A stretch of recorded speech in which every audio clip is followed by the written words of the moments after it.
आसंता आज बर्तमान already S Jaishankar जी आसी भुवनेश्वर पहुंची आज विभिन्न मीडिया एडिटर मान भेटुंट उपरबली सांबादिक सम्मेलन अच्छी पुणी विभिन्न प्रोफेशनल मानक से भेटे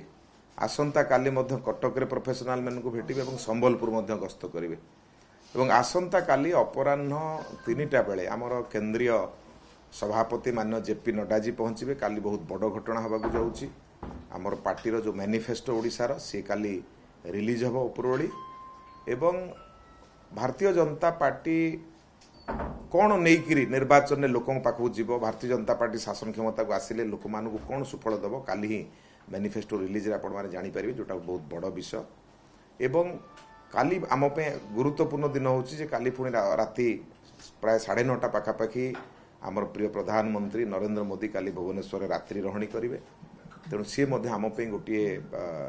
गौरवर विषय राति रे काली आम सहित एवं परदिन सका पुणी सी जी ब्रह्मपुर जी ब्रह्मपुर पर नवरंगपुर जी तेणु आपड़ जदि यही 3 दिन कार्यक्रम को देखिए ए गोटे बड़ विषय ओडिशा पे तैयारी होची ओडिशा भारतीय जनता पार्टी को विषय को लेकर निर्वाचन लड़ब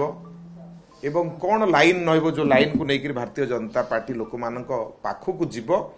ये सब गोटे बड़ विषय गुरुत्व बहन करुच्ची तेणु मैनिफेस्टो रिलीज कहतु विभिन्न मीडिया बंधु मान को भेटा कथा कहतु इंटेलेक्चुअल मान सांगे बसवा फीडबैक नवा कहतु तेणु ओडिशा को भारतीय जनता पार्टी चाहूँगी गोटे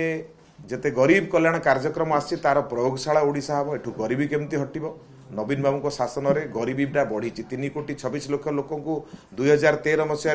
गरीब कल्याण योजन अन्न जाऊला किंतु नवीन पट्टनायक पुणी कहले मोर गरीबी बढ़ी आहरी 25 लाख 50 लाख गरीब बढ़ी तेणु ओडिशा गोटे सरकार चली जार गरीबी बढ़ी बढ़ी चली किंतु भारतीय जनता पार्टी चाहूँगी जे आमे केमिति एठी गरीबीटा को हटेबू तेणु निश्चित भाव में कालीर जो कार्यक्रम रहिबो ये कार्यक्रम ओडिशावासी निश्चित भाव में दिशा प्रदर्शन करिबो भारतीय जनता पार्टी ओडिशा शासन क्षमता को आसिले ओडिशार लोक मानकर जीवन धारण पद्धतिर किभଳି भाव में परिवर्तन हम युवक किभଳି भाव में दादन खटिबा को जीव नाही प्रत्येक व्यक्ति किभଳି भाव में भल स्वास्थ्य सुविधा पाई परिबे रोजगार केमती मिल पारिबो अनेक विषय को नहीं आसंता काली आमर एठी मानस मंथन एवं लोक मानक पाखक जीव।